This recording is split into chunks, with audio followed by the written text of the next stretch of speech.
Bismillah ar-Rahman ar-Rahim. Alhamdulillah. Salatu wassalamu ala Rasulillah. My name is Ismail Royer. I am director of the Islam and Religious Freedom Action Team at the Religious Freedom Institute. We're a nonprofit organization based in Washington, D.C. that advocates for religious freedom for everyone, everywhere. And I am, as I mentioned, the director of the Islam team there, which examines and advocates for religious freedom from within the traditions of Islam.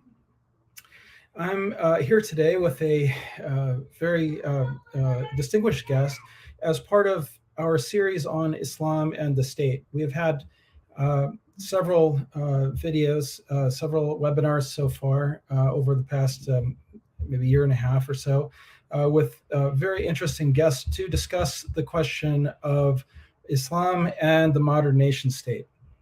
And so this is a very, very exciting opportunity to discuss this this issue with the author of a new book on the subject. And my guest today is Dr. Usaama al-Azami.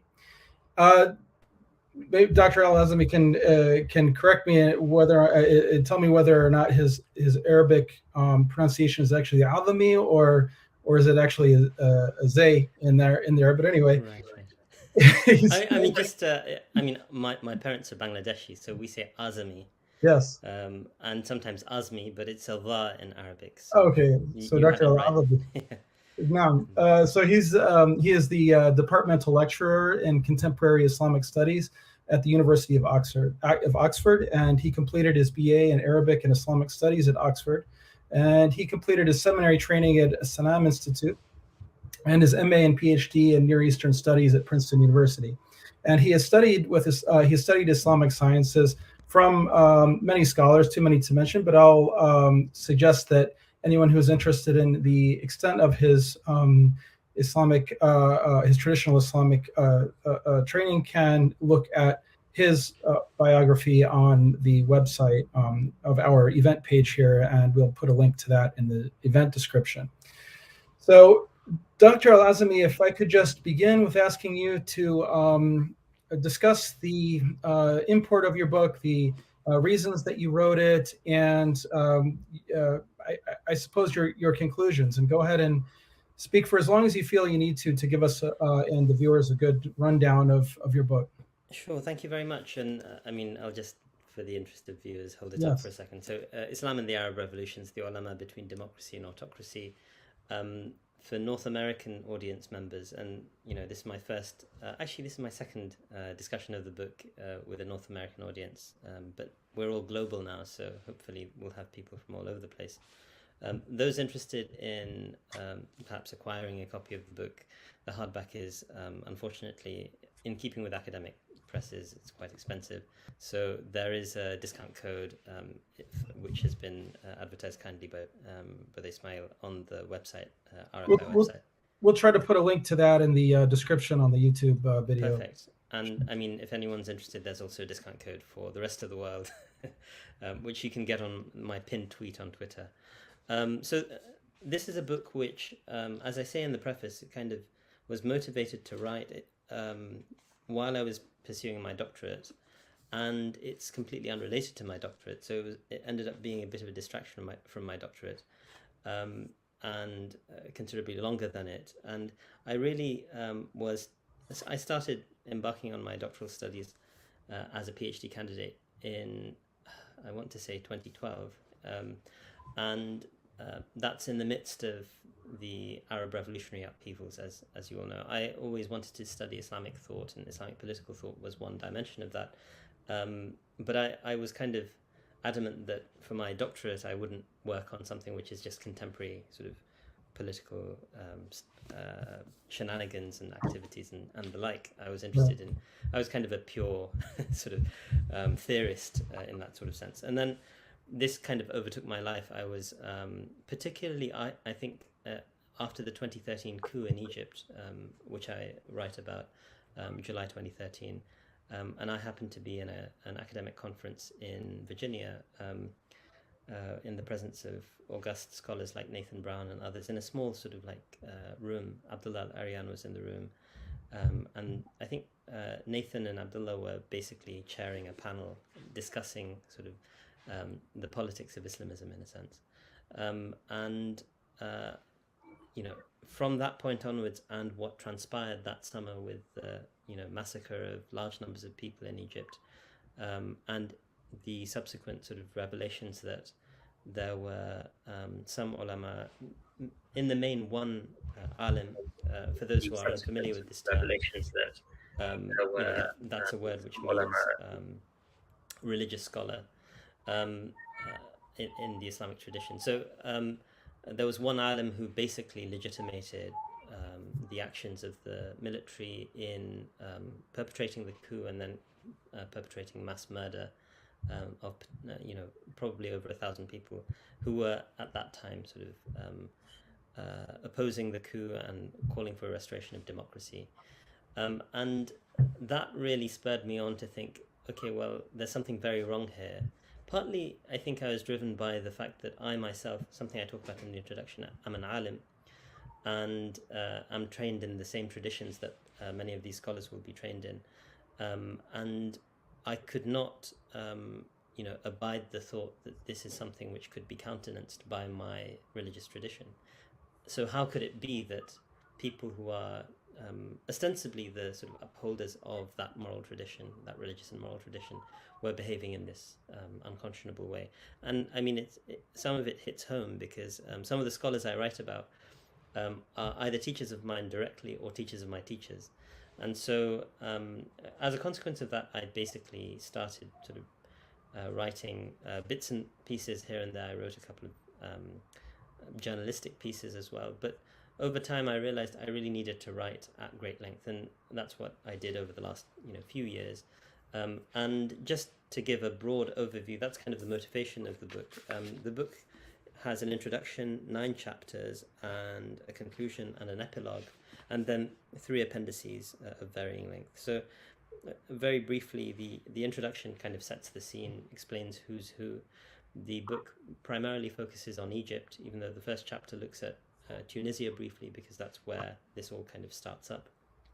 The first chapter looks at Yusuf al-Qaradawi. So Yusuf al-Qaradawi is this Egyptian scholar based in Qatar. He's still alive. He's in his late 90s at this point, retired from public life. And he comes out quite forcefully advocating for what he describes as peaceful revolution or peaceful protest. And as a means of trying to engage in what he calls amr bil ma'ruf and nahy anil munkar, commanding right and forbidding wrong. This is a Quranic and Islam, deeply sort of felt Islamic value on which Michael Cook has written a 700-page book with Cambridge University Press. And so, from that, the next chapter, chapter 2, looks at the spillover of the revolution to Egypt. And Egypt is the most populous country in the Middle East, and was at the time and continues to be. And so, in a sense, if Egypt were affected by this, then the entire region is affected by it. And so, lots of people are saying, oh, this would never happen in Egypt, but it actually transpires that the Egyptian revolution is eventually successful after 18 days. And Qaradawi is actually very supportive of this, sitting in Qatar, being beamed into the region by Al Jazeera. The Qataris had actually more or less adopted as a foreign policy sort of stance that they would use Al Jazeera as a means of projecting sort of or in some respects fomenting revolution in most of the region. They kind of did the opposite with the Bahraini revolutions. And I talk about that briefly in chapter 2 as well. So this is kind of, Qaradawi plays the role early on as the pro-revolutionary scholar, and I'm less interested in giving a representative overview of how many scholars there are doing that. I'm more interested in looking at the sorts of arguments that are presented by, the most articulate representatives of that class who are pro-revolutionary. And then the next 2 chapters look at anti-revolutionary scholars, and here I look at a slightly larger sort of set of scholars, still a small number, a total of 5 scholars.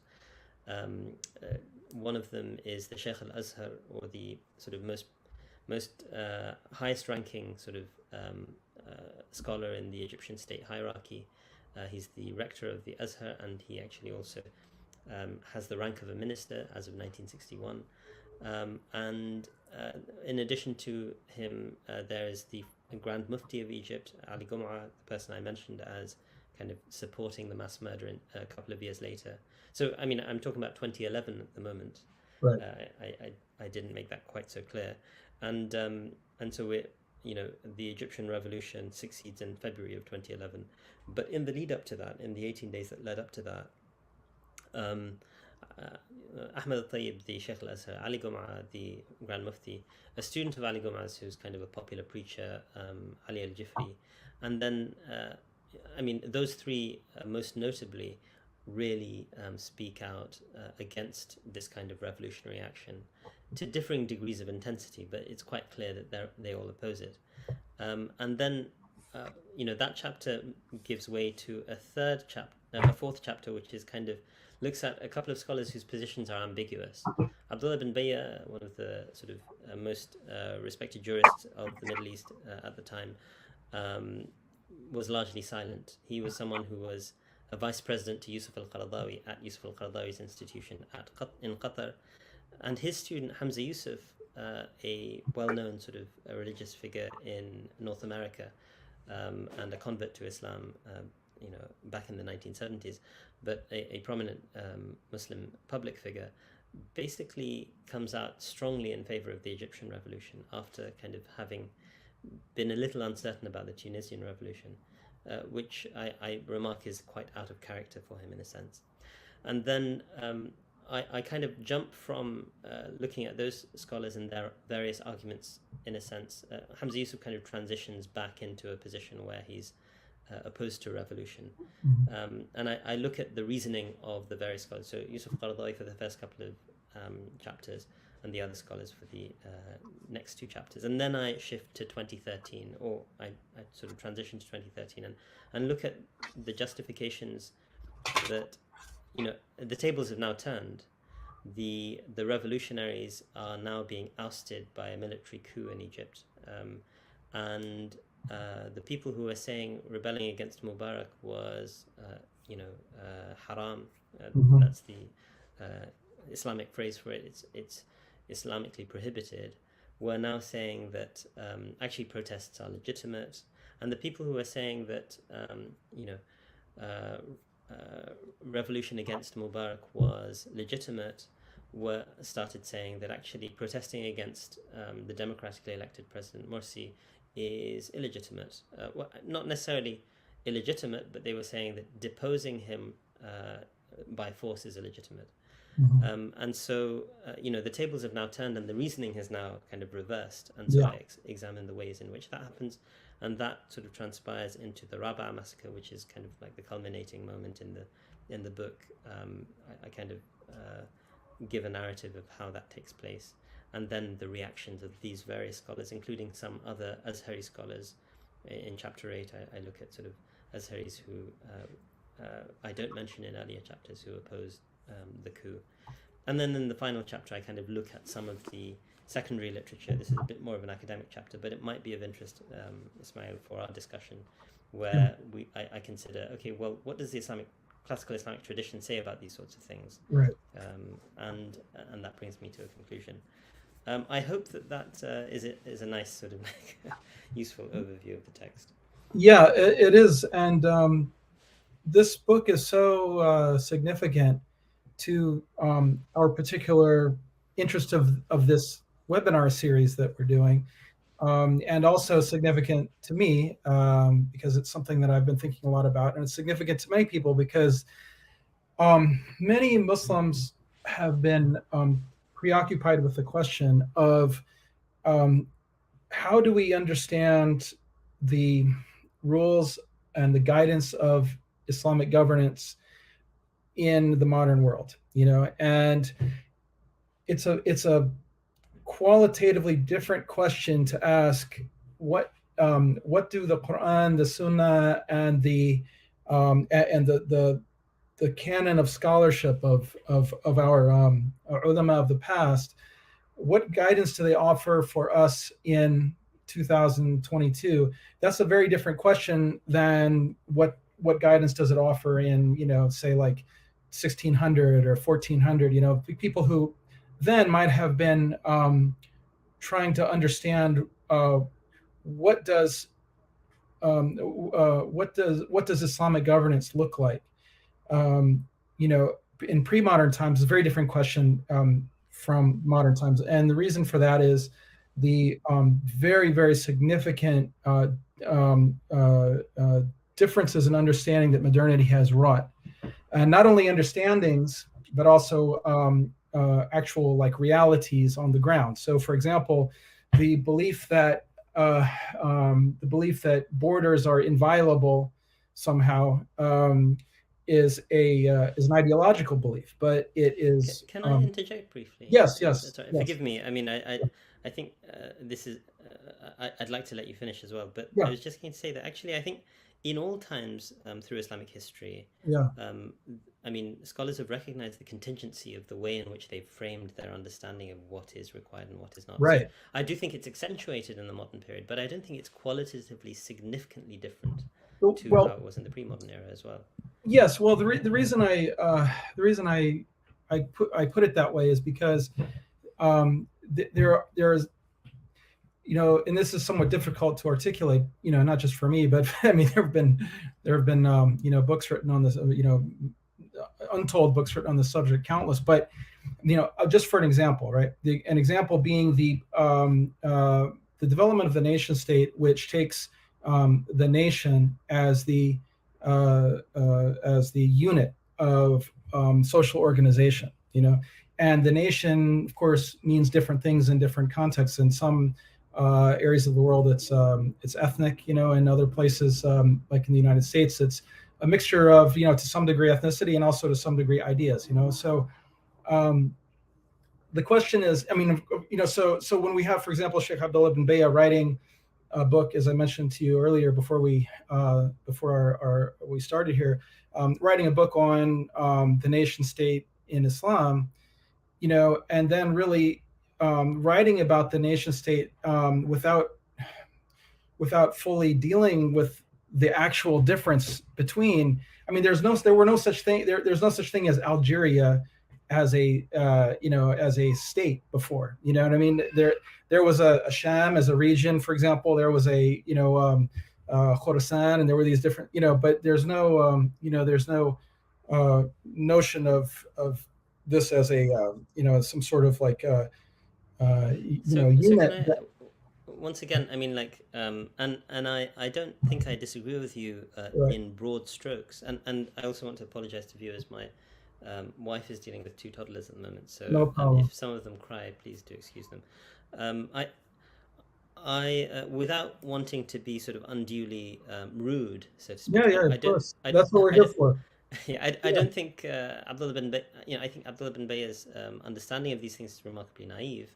But that doesn't surprise me. I don't think they're naive because he's not an intelligent man. I think they're in a sense calculated to be naive because they're there to sort of legitimate a certain order that is currently existent. So I mean, I'm not sure. I need to explore, because as far as I recall, it's just an essay. But I need to explore that particular text and see exactly what he's saying, because obviously it has massive ramifications. He's the Grand Mufti of the United Arab Emirates, which is the strategically, geopolitically most ambitious state in the region, and so it does have consequences. But no, absolutely, I agree with you entirely that Yeah, I mean, absolutely. Although first of all, I would not use the term naive for Sheikh Abdullah. All I would say is that I understand that you do. But what I mean to say is that I think that we have a paradigm that we're looking at the world that in today, and that it's the nature of paradigms, that it's very difficult to escape from paradigms. And so. What I mean to say, another interesting example of the nation state that differs, and this is going to be relevant to your book, I promise, that that makes things different, is that is the place of the divine in the order of the polity. So whereas in the past it was there's a divine hierarchy that that is reflected in the in the order of the polity, and there is also a this notion that the polity reflects reflects the creator in a very direct way, and the will of the creator and so on, the Lord of the universe. Whereas in our contemporary times, it's the state that is the really the default. The state is the most important primary existent. And so this is why we have, for example, you see like the official religion of the state will be the X. So in that sense, it's the state that is determining what is the official religion. You know what I mean? As opposed to the Islam or Christianity, whatever, being the reality. It's not an official religion. It is reality. So the reason I mention all that is to indicate that there and there are also very important differences in terms of notions of the sources of legitimacy, or the sources of authority or the sources of sovereignty, however one might want to characterize that, and the different nuances between those different questions. And so many of these changes have their origins in Europe, and particularly in either the French Revolution on the one hand, or in the American Revolution, and which really is just a culmination of developments from England. And so again, I want to mention that, so there are ideological developments that are related to, that are often interact with technological developments and developments in political order. Okay, so what your book does is that it's a very important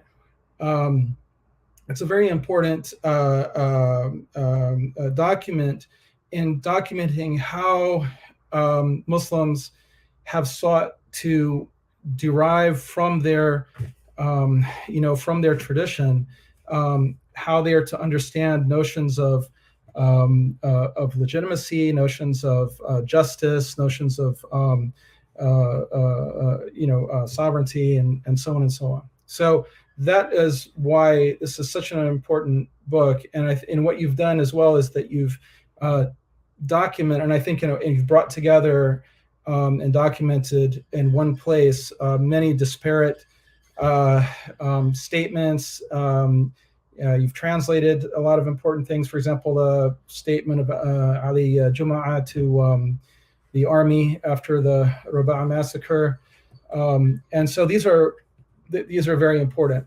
So what I wanted to ask you was, and I could I could enter into this at many different places, but could you just sort of give us some more detail on what you found, on your conclusions in terms of the differences between the arguments of Yusuf al-Qaradawi? And by the way, I think it's useful for you to really focus on Yusuf al-Qaradawi because of his the fact of his the fact that he's so influential, that really all other discussions by people in his camp are really going to be following his lead, more or less. I mean, in the same way they say, like Western, that all of philosophy is a commentary on is footnotes on Plato.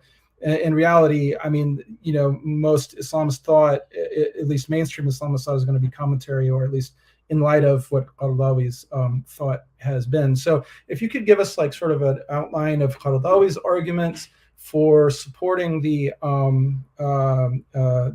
Arab revolutions, and then some of the counter arguments from who you think are the most representative speakers for opposing those revolutions. And I understand that there's a difference between like 2011 and 2013 or something like that, but I hope we have time to get into that. So go ahead. And I'll give Absolutely. you. Thank you. Yeah. Thank you very much. No, this is so. I mean, you've said quite a few things, which are, I think, I'd like to also just maybe add my thoughts on as I try to respond to the particular question about Qaradawi's arguments. I mean, the way in which the nation state basically, in some respects, comes and takes the place of God in the modern social imaginary, and the nation is, in Benedict Anderson's sort of like memorable phrase, an imagined community. Right. But it's also an imagined community in a particular sense that is designed, Abdul Hakim Murad Tim Winter notes this in his recent book. It's a comment that he has running in his work for the last couple of decades, that in many respects the West's self-identity, and he talks very often in terms of Europe, but the West's self-identity is often fashioned in a negative kind of manner vis-a-vis Muslims. And so when it comes to its own seeing how it operates, it very often does so self-consciously, historically at least, I think, by contrasting itself with the Muslim other. And I think that that's something which needs to be borne in mind in our analysis and in the way in which we think about various categories, whether it's legitimacy, justice, and sovereignty, and all the rest of it. But one thing which I think is particularly noteworthy is that sort of substitution of God for the nation state, which is kind of like supposedly the manifestation of the imagined community. I mean, the point I was making about imagined communities is that part of the Western understanding of nationalism is that you cannot have that wedded closely to a religion, so to speak. I mean, so in a sense, an Islamic conception of an imagined community, of an ummah, is problematic according to nationalism as a framework. And I think that's that's a kind of I don't know how to put this, but it's basically the odds, or the odds are stacked against you if you want to be recognized in the modern world. Now, and that deification of the state is one of the important distinctions between someone like Qaradawi and someone like Ali Gumra. And this is a point I make in the conclusion. I kind of refer to it as a kind of quasi-divinization of the state. I'm just going to actually look up the phrase that I use, because this is in the conclusion of my book. And I mean, it's basically pages 249 to 250, where I look at, bin Bayya and Gumra, in a sense, telling these sort of state lawmakers that they have absolute authority over any Sharia claims. So, and this is, Gumra does this in his practice. So when he basically tells them, look, you are entirely justified in perpetrating whatever massacres you need to in order to sort of preserve your self-identity. I think you mentioned it on page 117, 118, 119. So that's yeah. Many thanks. So this is something which also plays out. Yeah. So the principled legitimation of authoritarianism, that section, and I speak a bit about it in the conclusion of that chapter as well. So that's the chapter dedicated to bin Bayya, barakallahu fikum. And I kind of provide a summary in the concluding section, in the conclusion as well, that this is my reading. I'd like to see sort of like alternative readings of bin Bayya as well. Right. And I hope to follow this up later on. But this is where bin Bayya has fully embraced modernity in this sense, or Gumra has, by saying that, look, sovereignty belongs to the state, which is a very kind of Hobbesian / Jean Baudin's conception of what sovereignty is. This was a reaction to the European wars of religion, where they were just worried about the scale of chaos, and it's very similar kind of arguments that are being made. Qaradawi's arguments, on the other hand, are basically to say they're very prudential when it comes to the question of revolution. So, for him, it's like, well, this isn't something which there's a distinction between revolution and rebellion as well. So rebellion is, as is the case in the English language, it's armed by default. Revolution, Qaradawi specifically advocates peaceful revolution. He's very insistent on that phrase.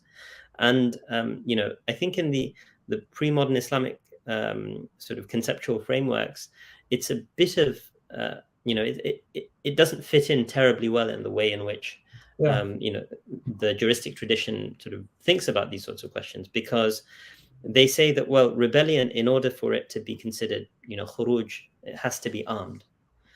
But in a sense, even though peaceful rebellion is not supposed to be armed, you are still forcing the incumbent out.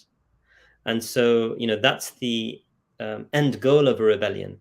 Yeah. And so there is a resemblance there, even if Qaradawi is very insistent that we don't want the armed component to be there. So there is a bit of an aporia there, and I kind of, signal it in the conclusion, I think, and in other parts of the book. So, Qaradawi's argument is, this is the classic sort of like duality that we have here. Amr bil ma'ruf and nahi anil munkar. This is Qaradawi's side of things. And for the other side, it's like, we need to preserve order. We need to have safety. We need, we have to prevent fawda, so prevent anarchy. And these are judgment calls ultimately, right? I mean, at the end of the day, it's up to people who are, informed and able to assess the situation to make that judgment call.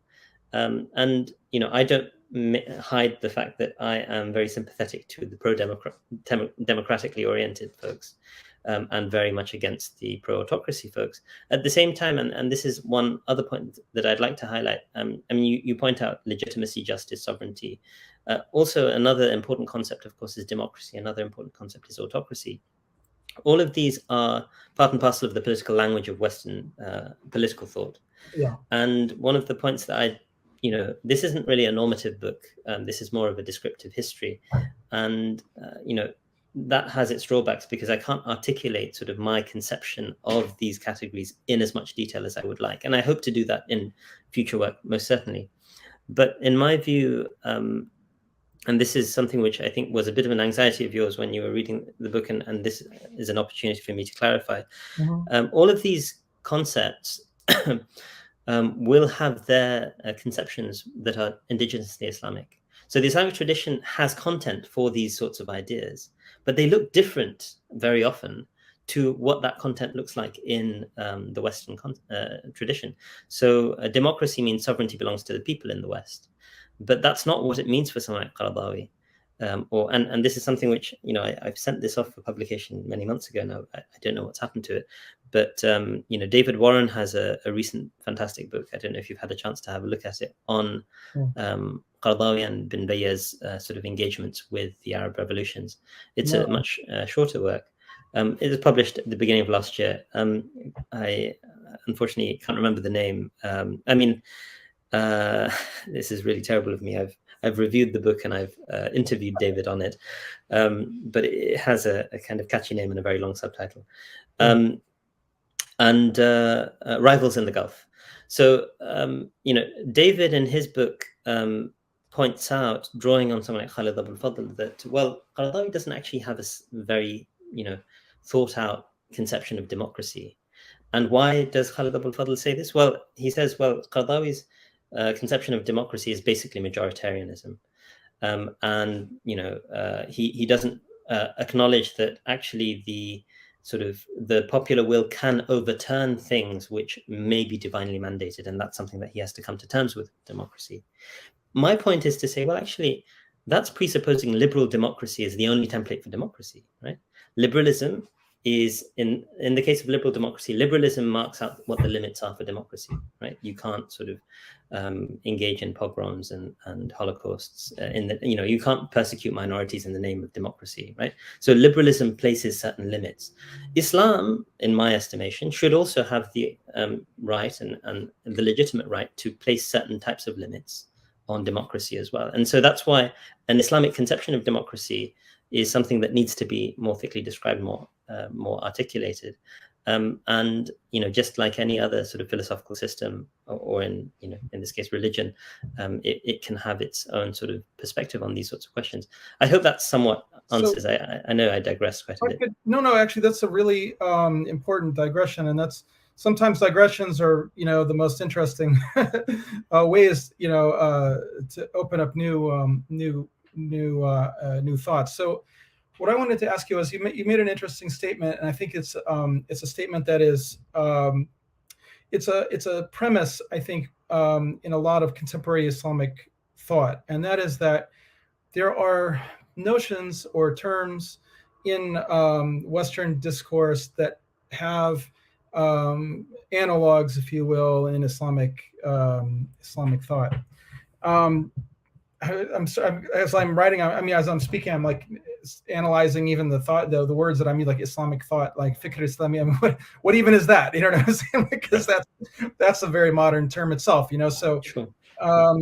So but we are products of our age. We can only speak the language that we have. So, but But we should be very self-conscious about the yes. sorts of linguistic choices we make, and that's a shift that's taken place, but it can go in other directions as well. So, but that's what I was going to ask you about, because is it not the case that that often words that we, let's say terminologies that we might think have like Islamic content, and in reality, what we're really doing is anachronistically reading back into into classical or pre-modern writing, that we're reading back into that contemporary understandings. And I mean, I'll give an example that, like Anwar al-Awlaqi, in one lecture, I remember he mentioned the ayah, قالت امرأة عمران ربي إني نظرت لك ما في بطني محررا. So he said, is the ayah about the mother of Mary, and she says, "Oh my Lord, I have dedicated to you that which is in my belly, that which is in my womb, or she who is in my womb, muharraran." So from the word hariya, so the word hariya is really interesting, and so Awlaqi interprets this in light of contemporary understandings of the word hariya. But but if you go back and you look and see, what did the Muslims understand the term hariya to mean, and particularly what did they understand it to mean when the word began to change in Western usage? For example, there's an article I read about the Ottoman ambassador to France during the French Revolution, and he's writing back to the Sultan, and he's saying, yeah, they're talking about hariya. I mean, I don't even know what they're talking about, because hariya means, classically and linguistically, it's the state that is opposite of slavery. Enslavement. You're either a slave or you're muharrar. You're in a state of hariya.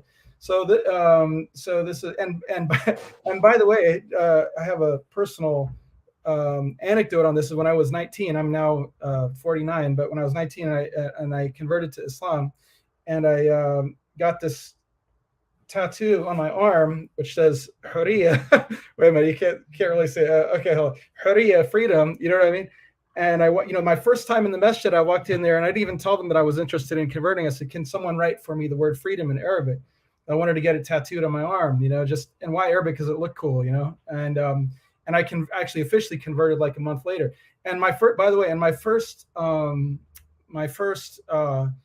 question about Islam when I walked into the masjid, and by the way, the first person that I met was Omar Lee. So if anyone knows Omar Lee, active on social media and so on, but he was the first person I met in 1992 August when I walked into the masjid in St. Louis to ask about Islam. And my first question, which he loves to tell this story, my first question was, what does Islam say about revolution? And so now and I've got this tattoo of hariya, so I'm coming into Islam with this, I obviously had been a sort of left-wing activist, and in fact anarchist, at the time when I converted. And so then, I am bringing all of these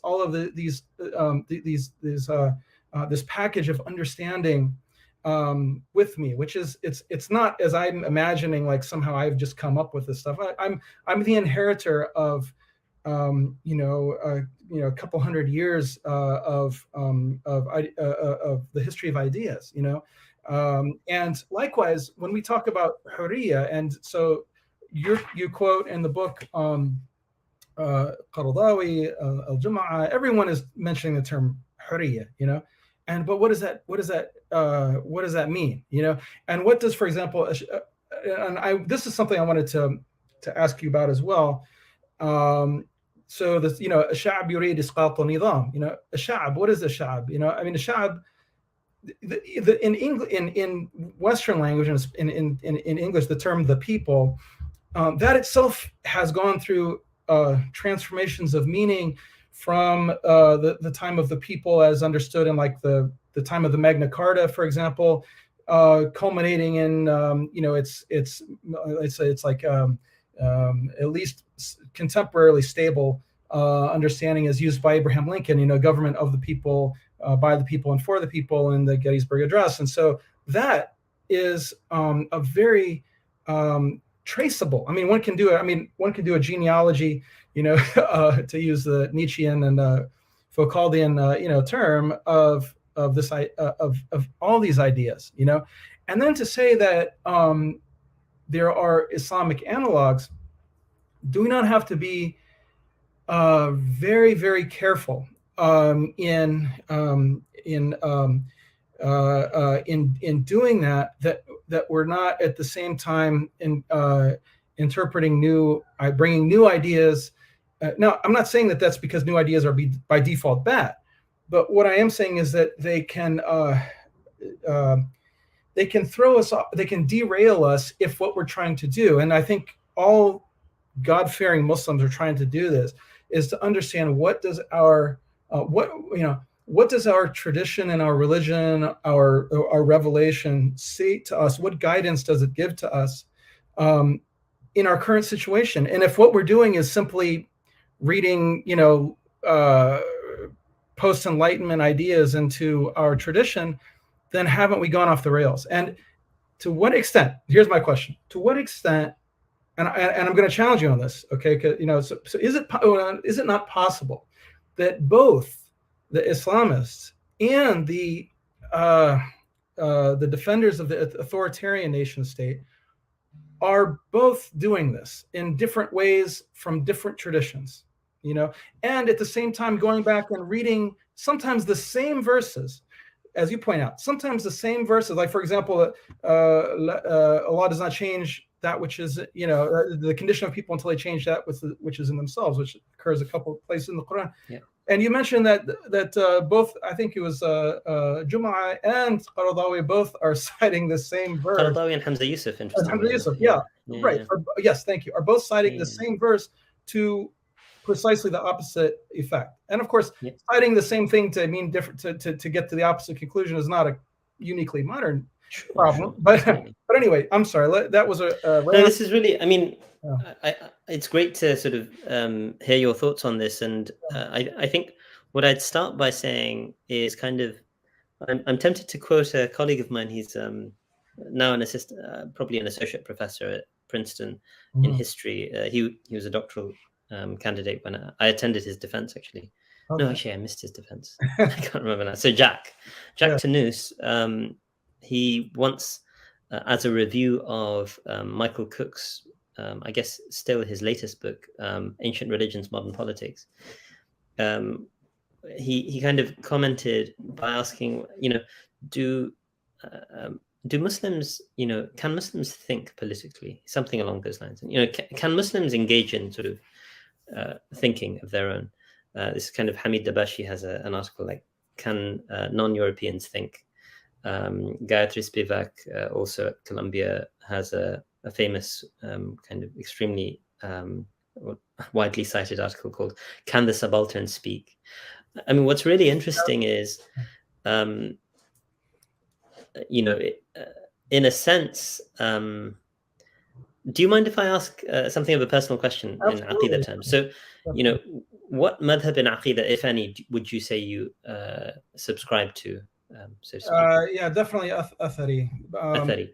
Okay, so Atharis are a little easier on this front, but if you think about the major sort of schools that emerge in the early period, the Ash'aris and the Mu'tazila come to mind most strikingly, and the Maturidis, of course. I mean, is there anyone who's not affected by their context? Right? No. I mean, that's the real question in a sense. No.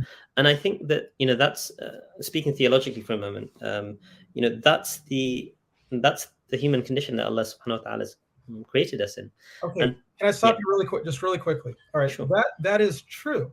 It is impossible. I mean, you cannot read you can't read the Maturidis or the Ash'ari or for that matter Ibn Taymiyyah or anyone. You cannot read them without understanding Greek philosophical terms. You know what I mean? Because they're even the Atharis. I mean, like Wilfred Madelung, Sherman Jackson in his book Islam and the Black American, like.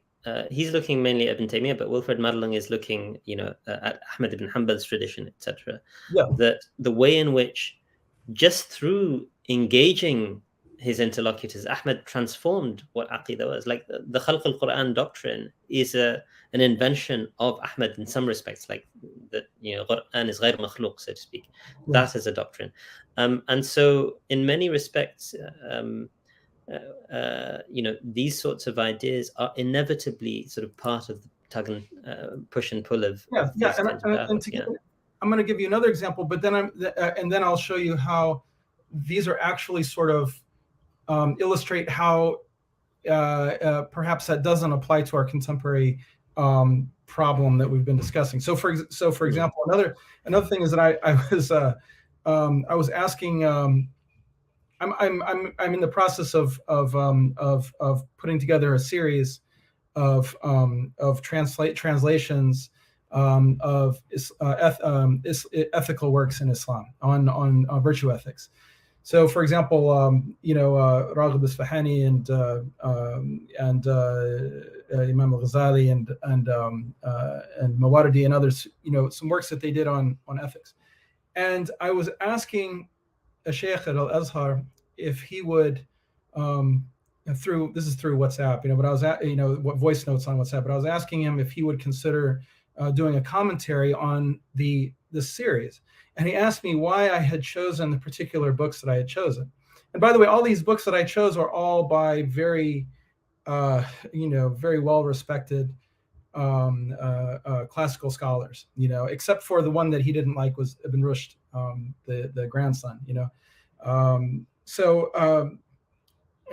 anyway, so he asked me, why did I choose those? And I said, I'm choosing these because even though there are many ways to discuss akhlaq and virtues of character in the Islamic tradition, one of those ways is in employing the Aristotelian framework of the virtues, like the Ummahat al-Fada'il, the four cardinal virtues, and so on, which is an Aristotelian framework. But at the same time, the Muslims saw it and they said, they recognized that this was one of those things that Aristotle, although ostensibly a pagan, had stumbled on the truth. I mean, he was an intelligent man, and he had a lot of insight, and he stumbled on. This is how the Muslims had a lot of respect for him, even though he was.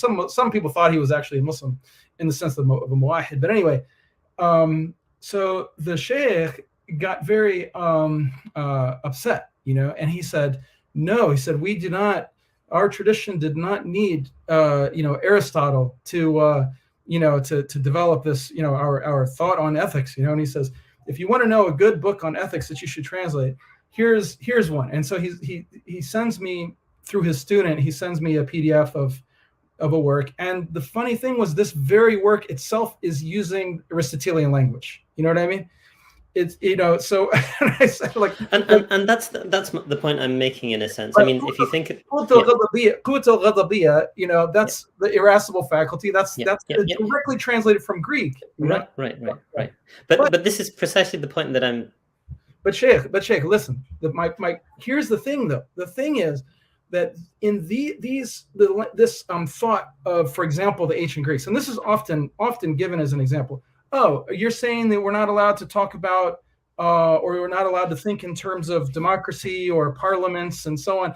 But you are, you neo-traditionalists are relying on, metaphysical language that is used by, that is derived from the Greeks. So you yourselves are, sort of having a, you want to have it both ways. But see, my response to that is that these ancient Greeks, their paradigm of the organization of the order of both the physical and the ontological and the transcendent order matched. I mean, it was essentially universally seen that way by human beings. You know what I mean? Yes, the Mushrikeen had different, had a different cosmology. I mean, this is really, I always find this intriguing, especially coming from someone who's an Athari ostensibly. I mean, I have teachers from a very broad range of orientations. I have the sorts of teachers whom would respond to that sort of thing, and why are you sort of drawing on the Aristotelians? Muslim didn't need anyone else. But I also have, a scholar like Sheikh Jihad Brown, who had this firm belief that actually the Aristotelian way of seeing things was the correct way. Exactly. And Yeah. it's and Yeah. I mean, like, for me, it's like, I just find that very I find, with all due respect to my many teachers, I'm like, the only thing that's correct in my book is, as al-Junaid says, ittiba' al-Quran wa sunnah. And all of these metaphysical frameworks that can be placed as the groundwork for interpreting those traditions can change, and as a consequence, certain sort of like I mean, it might be a bit sort of like unfair to describe them as epiphenomenal. I don't think they're epiphenomenal, but the secondary discourses can shift according to what the presuppositions shifting somewhat. I mean, this is very true of all sorts of assumptions that historically we've held Aristotelian, in an Aristotelian sense, in natural philosophy, that have transferred into science, right? Aristotelianism was teleological, and that doesn't work for natural sciences. And Right. so in that, those sorts of, if Aristotle was wildly sort of off in terms of realizing utility, I mean, we're not saying that science is a means of accessing truth. We're saying science is a means of accessing utility in the physical world. At least that's how I'm framing it. If Yeah. he can be wildly off on that, what's to say he won't be wildly off on something else that we've, in many respects superseded. And for me, the only reliable source, or that is unimpeachable, is the Quran and the Sunnah, right? I mean, Of that's course. me as a Muslim. Oh no, of course, Yeah. that's always the Furqan. But if you look at, for just as an example, right? Look at Plato's dialogue on Gorgias, right? Which is essentially demolishing sophistry, sophism. The idea that truth and reality is relative. Okay, Right. so he, But I don't need him to tell me that, because I believe in no, the absolute truth of Allah subhanahu wa ta'ala. Like, I no, have no, so no, many things that, no, no, yeah, no, no, no, no, preclude the need to resort to that sort of stuff. no, It's but interesting for me as an antiquarian. my Sorry. point is that his this same argument, obviously the Muslims agreed with. So you can find in Talbis Iblis, for example, a repetition or a restatement of Plato's Plato's demolition of relativism, moral and epistemological relativism. Okay, whereas modernity, and then certainly postmodernity, is an assault on Aristotelianism itself and classical thought itself. You understand what I mean? But I think you've got things a bit off, if you'll forgive me. So sure, yes, I mean, I think in many respects it's an assault on those sorts of things, for all sorts of reasons that are complicated. But yeah, it's not, in my estimation, and this might come across as a bit sort of a contrarian, mm-hmm. but I actually believe this. I mean, a lot of people would think I'm wrong on this, but I think modernity is actually remarkably committed to truth. It's just the truth of the nation state. I mean, we've established who the Oh deity yeah, is in this system, right? yes, We no, know that you cross the laws and you'll end up in yeah, jail, right? I yeah, mean, there are all sorts of ways in which truth and its consequences. I mean, I was just reflecting on the punishment for apostasy in the Islamic tradition, right? This scary mm-hmm. punishment that no one wants to talk about. Mm-hmm. But we know that during the Obama years, thousands of people were killed in drone strikes, and later on, it's emerged that perhaps 90% of them or more were likely innocent civilians. Now, I mean, in that sort of situation, like, the documentation that we have from Islamic history doesn't suggest in the slightest that anything close to that number of apostates were killed in a systematic fashion, in the way that the global war on terror creates these norms that are unimpeachable, cannot be questioned, and we uphold them as truth. So that's why I don't think, yes, we live in a postmodern age in some senses, and we relativize certain types of truth, but the state will remain true always, right? And that's where, that's my main problem with people. We've gone a bit off topic, but Bin Bayya and Gum'a are entirely aligned with that logic, and in that sort of sense, they are quintessentially kind of like modern/postmodern, if you want to say. Well, yeah, I would describe postmodernism as epistemological and moral relativism. I would just say that it equates to that, and that is obviously but I mean that doesn't. I mean, again, a lot of people will dislike me for saying this, but that obviously doesn't work in the sense that moral relativism is a pretty morally absolute position to take. Oh, of right? course, that was the argument of Plato. That's exactly the argument of not only of Plato but also of Ibn Rajab. Yeah. And I think it only works in sort of. I mean, I'm not a. I think Foucault has brilliant insights and is wonderful and enjoyable to read, but I don't buy into his nihilism naturally. I mean, like that sort of stuff is, it's. I kind of, again, a lot of people dislike this sort of a comment, and I'm thinking of sort of theoretically oriented academic colleagues, perhaps. But Noam Chomsky, who's like the least theoretically oriented person that one can think of, once he's got this 7-minute clip, I think, on YouTube, which is his kind of panning of French intellectual culture, and he basically says, yeah, I mean, the French, they basically need to constantly be popular, and in some respects, they need to be in the headlines and so on, and it's difficult to do original intellectual work, so you make up outrageous stuff, and that's how you sort of like get attention. A very cynical reading of the French intellectual culture, but I'm not sure I disagree with it. To bring it to why actually I think it's relevant to this discussion, and that is that having annihilated Aristotelian / classical metaphysics, modernity is left with attempting to ground truths in somewhere else other than the divine, and as you mentioned about the nation state, it's really just power. I mean, it's sort of like, the state is the one that determines what is the official religion. It's not, as I mentioned, or the state, as the state is that which determines what is legitimate and what is not, what is law and what is not.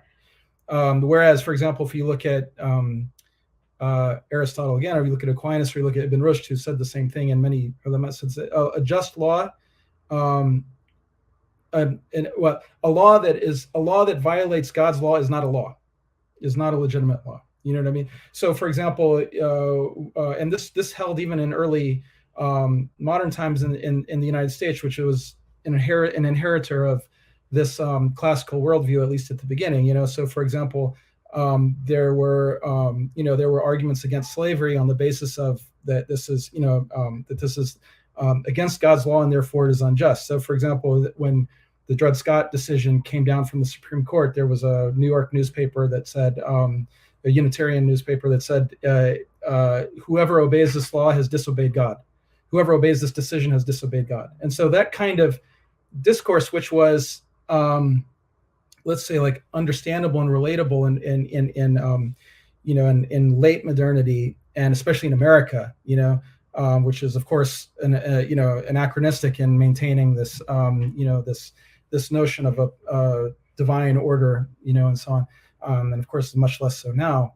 When we look to sources of legitimacy, and this brings me back to what we were discussing, I think, before we started here, which is what Yusuf al-Qaradawi, you characterize his his discussion of the sources of legitimacy. You mentioned his discussion of the will of the people. So I was wondering if you could just recap that, because to me that touches very strongly on the extent to which we are reading modern concepts back into classical period, and maybe I'm wrong about that. So this is something. Yeah, sure. So I mean, this is basically a development within Islamist thought that has taken place probably most notably from the 1990s onwards. So you have a number of scholars. Qaradawi is hardly the only person who says this. Fahmi Hawaidi, Rashid Ghannouchi, a number of these kinds of people who are designated Islamists. And I'd really love to actually have a discussion with you about what does the word Islamist even mean, right? Because you, in your sort of WhatsApp exchange, we were discussing the term Islamist, and you said like ISIS is also Islamist, and I'm like, wait, we need to talk about this, right? And so, in a sense, what you have with these figures within what I refer to as mainstream Islamist sort of thinking, they're very self-consciously looking at democracy as a kind of a technology of governance, right? And just as other technologies can be adopted and adapted for Muslim purposes, meaning the fact that you and I are, using these certain types of technologies created by largely non-Muslims. I mean, it's kind of, they're not making it as non-Muslims. They're just, that happens to be their identity for the most part. And that's not a problem, obviously. But people obviously feel that when it comes to the realm of ideas, we need to be a bit more discriminating. And in that regard, they point out that we can draw on these sorts of values as, the way I put it, and this is more in my doctoral work in a sense. These are technologies that can be drawn on that are being used in the modern world reasonably successfully relative to what is being used or deployed in our regions. And so democracy is far better than the autocracies of our regions. And we can take an idea like that, especially since it has this kind of global cachet in a sense, and we can try and use it to put pressure on our governments to behave themselves. And really what underlies this, and I kind of try to signal this in the language that I use throughout, is not a deep ideological commitment to democracy itself in the guise that Western societies think is appropriate, through which, for example, in a Western society over the last century, various shifts have happened, which liberalism also underlies this, and liberalism is a progressive ideology. It recognizes that it will have moral blind spots, which it can correct over time, whether it's, giving women greater freedoms, or, giving gay people rights, or, giving the right to abortion, and one thing after the other, sex outside of marriage, etc. These sorts of things that occur in the liberal tradition in Western democracies, things which would have been illegal 100 years ago, are not something which is negotiable for someone like al-Azami. Or Ghannouchi becomes a bit complicated, and I think Andrew March's book is really good on this. But I in a sense don't consider Ghannouchi to be a mainstream Islamist in that sort of sense. This isn't something that you find in Ahmed Raisuni's writing, although there are interesting and very nuanced discussions about this point, incidentally. This is what I find interesting about this, right?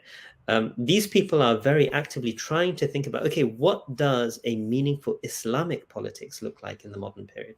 And they're drawing deeply on the sources of the Quran and the Sunnah. They'll cite hadiths like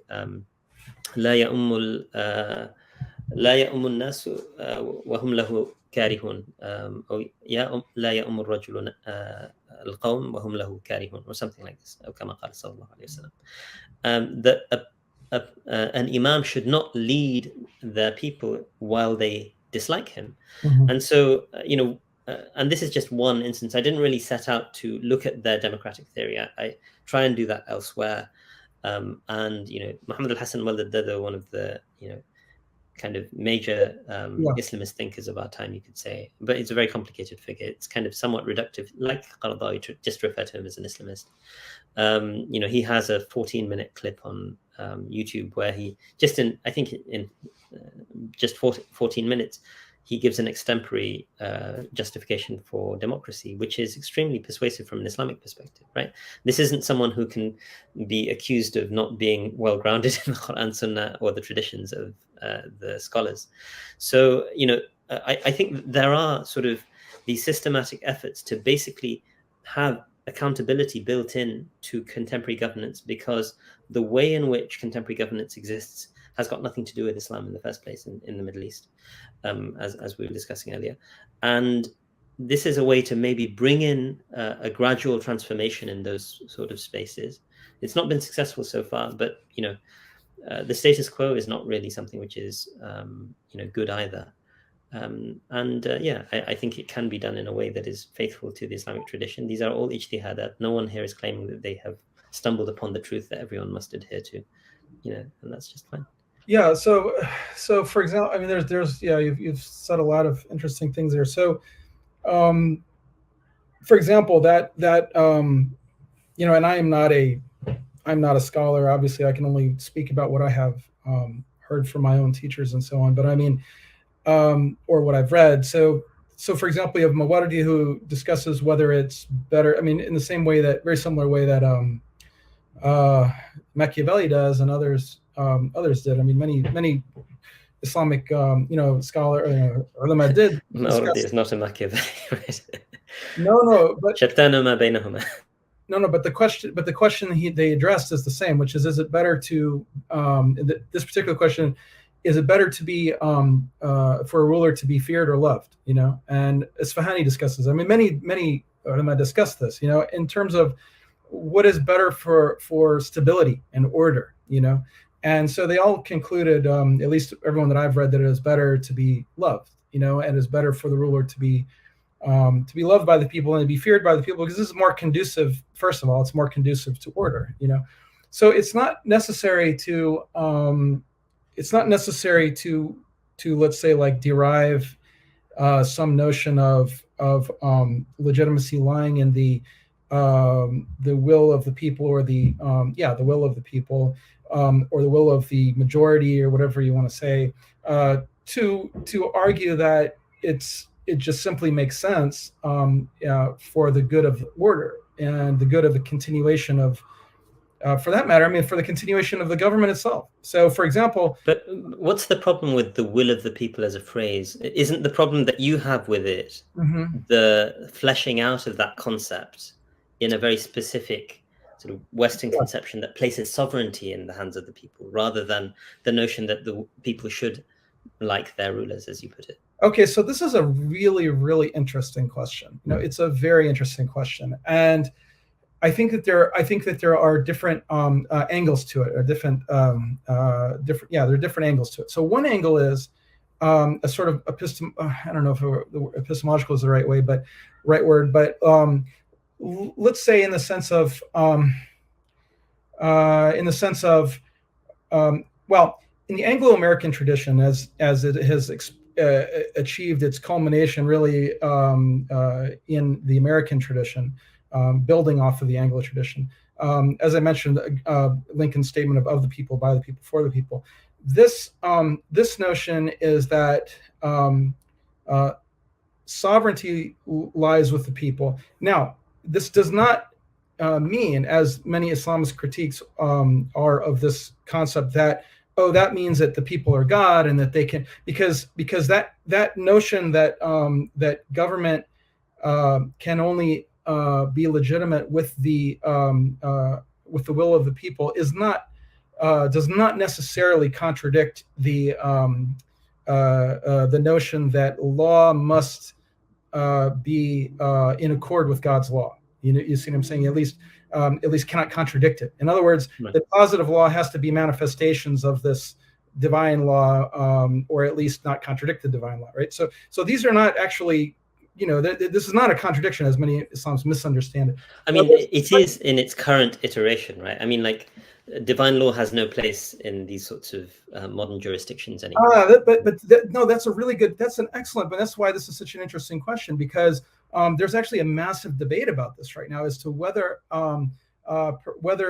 American jurisprudence has gone way off the rails, because originally Anglo-American law was understood to be grounded in natural law, and that positive law had to. That's why I say that, like, arguments against slavery, legal argument. For example, there's a George Mason, who was the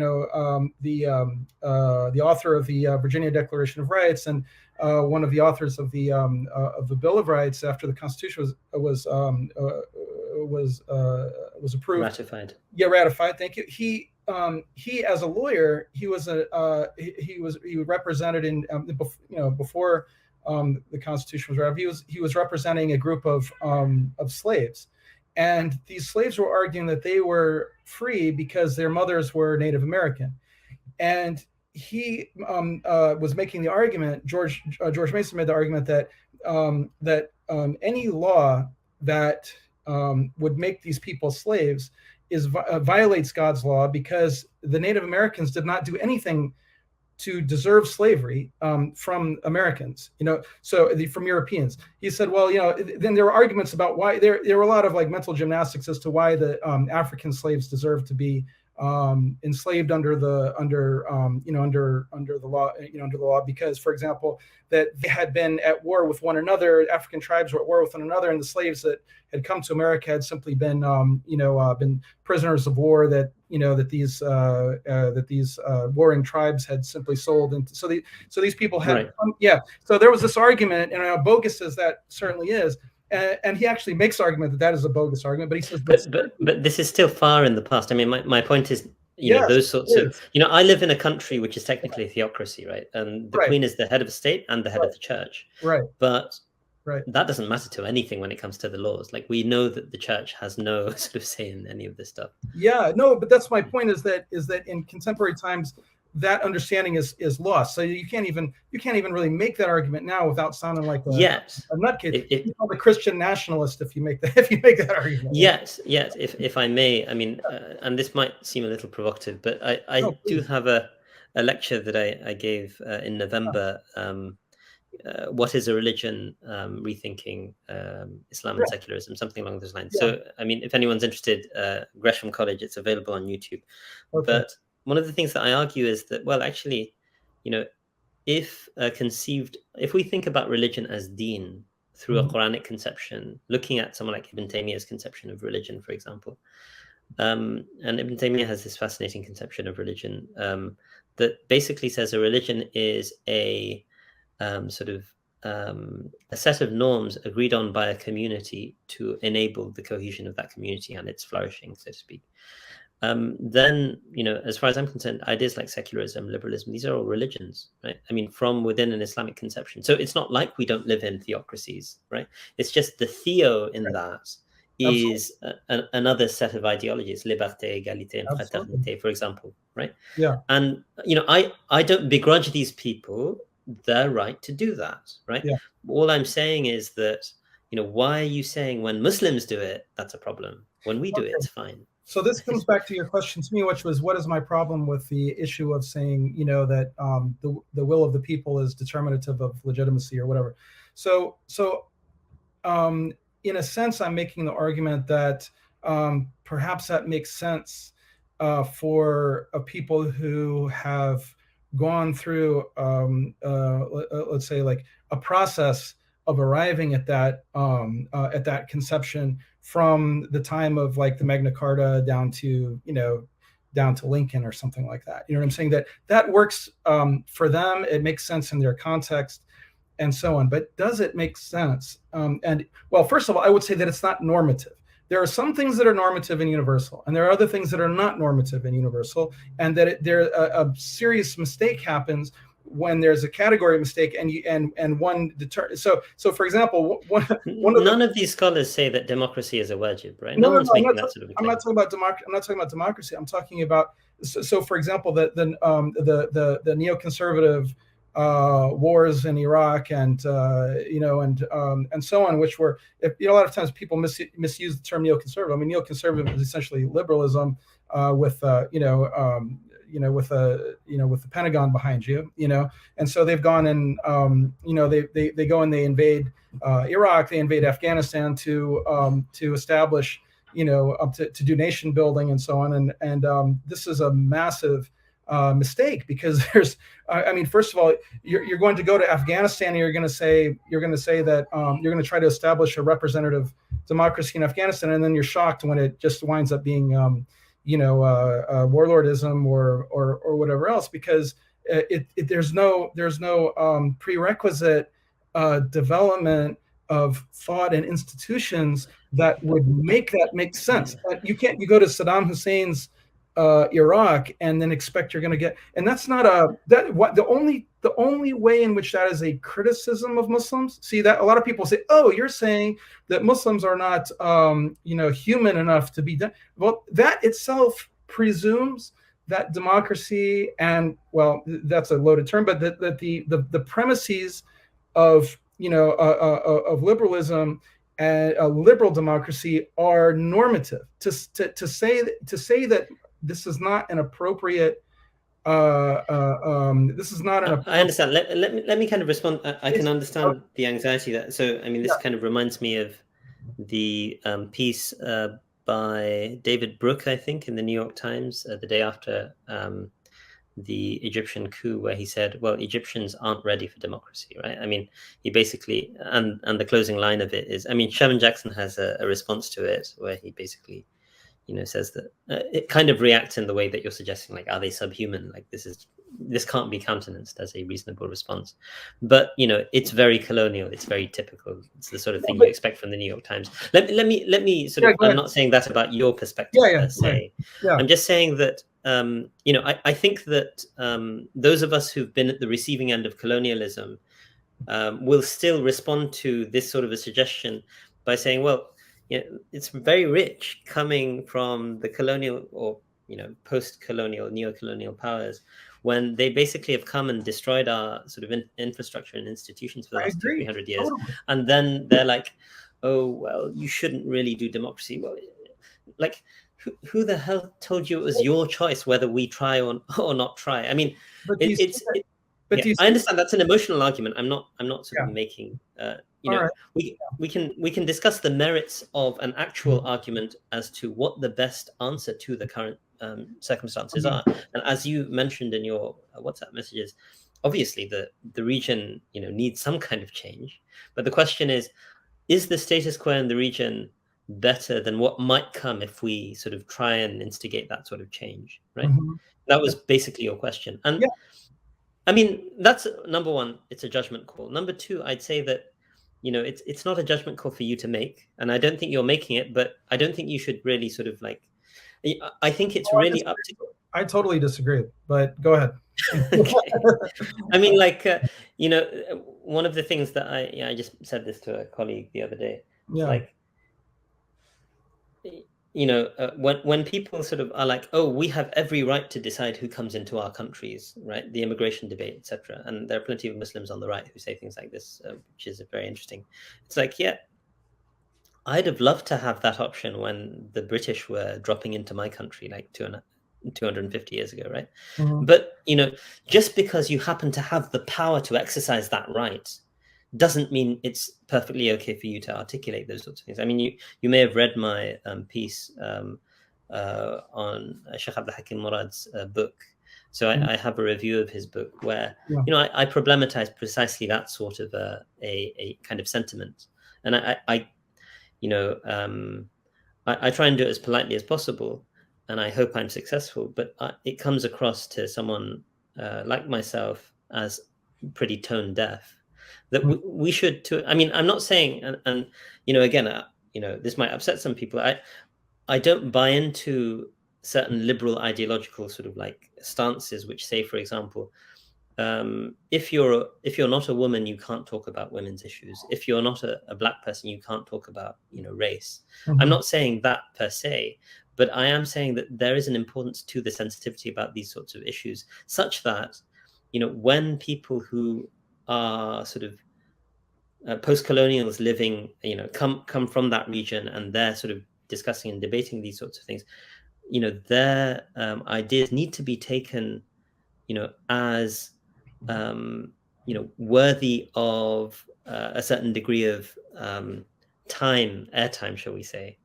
And when they are told that, look, you have to sit in the waiting room of history until you get to our standards, that's what happens in sort of liberal sort of settings. But I think we need to be wary of when we're doing that, in quasi-liberal fashion. That would be my Okay. take on this. But So, please feel so free to sort of yeah, yeah. disagree. Okay. So let's put it this way.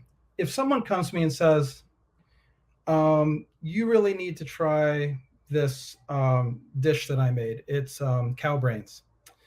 And I say, no, I'm good. I'm fine. It's not something I really want. And they're like, oh, no, this is the greatest thing ever, And I'm like, well, that's a subjective opinion, and that's just not something I'm particularly interested in. And then my friend over here is like, oh, no, no, I'm really going to try it. And they try to eat it, and then they like, vomit it or up because it's just not something they're used to, but they're really, really trying.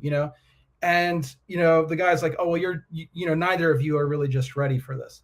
The difference between me and the guy next to me is that he is trying really, really, really hard to like it. Why? Because he is presuming, he is accepting as normative the a subjective opinion of this guy about his cow brains that he's trying to feed us. Okay, now the same exact thing is what I'm trying to say here about democracy. Well, yes, about for example, the notion that the will of the people is determinative of legitimacy. Okay, so this is a Western notion. I mean, it's a Western notion. All right. So, but again, I mean, it's not that. Okay. I know that, but no, that's not the argument these scholars are making, right? Okay. I mean, they're not arguing that. All right, but let's talk. But for example, Sha'ab Yuri, what is the slogan? No, but who? Assumes, it presumes that what the Sha'ab Yurid is anyone should care about. You see what I'm saying? That it presumes that. No, you're missing something very basic here, right? I just want to, before we get to what I'm missing, and I want to hear what I'm missing. Before we get to that, I just want to articulate that to take offense at the notion that the Middle East or the Islamic civilization, regardless of the extent, the state of it right now, but to argue that Islamic civilization is not the best fit for what Anglo-American political theory has arrived at in 2022. Okay, is to take offense. But who on earth says that? I mean, this is the thing. You're creating these straw men and arguing against them. No, who on earth says this? No, I'm not because what I'm trying to say is that the idea that that this political theory in the West, which has a genealogy, and which has a history. I mean, you just talked about the genealogy of Aristotelianism within the Islamic thought process, right? I mean, like, yes. This goes back to. But it has its merits. It has its merits. You see. Oh, okay, but this one doesn't. I mean, this is the point, right? I mean, like, these are precisely the ijtihadi. We're discussing are they meritorious? You see, and so to question whether or not they're meritorious is. I'm not saying that. Wait a minute, just a minute. To say that it's not appropriate for a non-Egyptian or a non-whatever to question whether or not these ideas have or possibly to question whether or not they have some sort of they clash in some way with fundamental principles of our deen is not to say that Muslims are not worthy, they're not good enough. You see what I'm saying? To argue that, to believe, to understand that to mean that Muslims are not worthy or not good enough is to assume the normative universality of principles that are in fact historically contingent. No, but this is where, I mean, like, it's really a little frustrating talking about this because I'm trying to point out that that's precisely not what we're doing, right? I mean, that's unless you talk, I mean, it's really, I mean, like, I'll try, but this is a point that I've made already, and I made it in my WhatsApp message as well. Like, sure. And to a certain extent, in my estimation, Brother Ismail, I mean, I think what's happening, this is a point I made earlier in a separate message. Right. You have a deep sense in which you feel this to be the case, what you've just articulated, such that no matter what is said to you, you're going to constantly sort of push back against it and say, no, but still this. Well, I don't want to do that. So, sorry? Yeah, I understand you're going to try not to do that, and I hope we can have a productive conversation where you can see that actually no, that's not what we're right now. I feel like I'm disagreeing with you on something which I don't believe about. I don't hold to that position. But you're putting me in that position, and then you're saying no, and that's why you're wrong. Like that's what you're telling me, right? It's extremely frustrating to have that sort of a conversation. Obviously, I'm sorry. I don't actually I don't mean to make this conversation about you. I'm really talking about the position that. But even the position of the scholars that I'm talking about, as I've articulated already, I mean, like, they don't have any particular sort of, like, they're saying in the same way. Look, I happen to use a Samsung phone, another person uses an iPhone. I'm not going to have an argument about why are you not using an Android device, why are you using an iOS. These people are non-committal. They're basically saying, look, we need accountability in our government systems. Right. Okay, that's why I use the term accountability constantly. Sometimes I use it as a substitute for sort of democracy. And accountability is something which is, I think, deeply embedded within the Islamic tradition, right? I mean, it's not something which is controversial. And the fact that something is coming up in, okay, it's got a genealogy which goes back to sort of, in this particular case, who does, I don't know that many supporters for democracy, but it goes back to the ancient Greeks, right? I mean, Aristotle and Plato both were against it. But in any case, I mean, it goes back to that sort of a genealogy. It has a sort of modern Western genealogy. Representative democracy arises in a particular context, etc. That democratic theory is highly fraught as a discourse within Western political philosophy. It's hardly straightforward, right? And there are various different iterations of it: deliberative democracy to direct democracy, and so on. And direct democracy can have very challenging consequences, as we are experiencing in the UK with Brexit. And so, all of that complexity is reduced to, oh, this is Western, and therefore we must have an analogy. And these people over here that I'm trying to write about, right, they're not even interested in the Western conception of it. They're looking for a discursive tool. Democracy globally has great discursive power that allows them to puts them in a stronger position vis-a-vis authoritarians, right? It's a strategy in part. It's also true that some of them, because they've spent so much time since the 80s, in the case of the Muslim Brotherhood in Egypt, so much time talking up democracy, that they have developed a genuine commitment to the idea of electoral, legitimacy, right? There's nothing wrong with electoral legitimacy. I mean, there's nothing wrong with the four madhabs, right? That's istilah that the Ahl Sunnah wal Jama'ah came to agree on, right? I don't have a problem with that. But yes, if someone basically says, look, this developed later on and I don't like its genealogy as being sort of like post-prophetic, etc., fine, I don't have a problem with you, and that's perfectly reasonable. You can do that.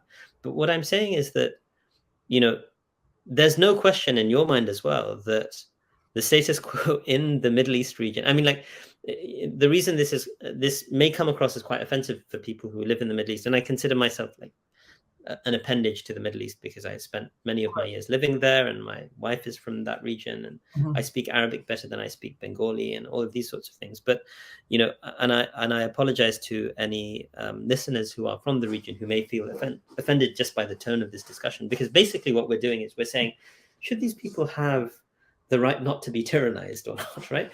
And I understand you're not saying that, but that's the tonality point that I'm trying to make as well, right? And that's what's so crucially important. Should these people have the right not to live under tyrannical regimes? And that's the question. They're not saying, but that's a different yes, no, that is the question. This is the point that I'm trying to make. It's not then Qaradawi isn't saying should we have democracy or not. He's actually saying, what's the best strategy to get out of a tyrannical regime? And his discourse, his refrain is constantly about tyranny, right? So to really struggle to misread him is an unfair reading of him, in my estimation. Well, I mean, he says explicitly in other writings, and this is something which is a standard refrain across the Islamist sort of the mainstream Islam. I mean, people like Ghanouchi and Jasr Awda, and these people are kind of outliers. They say,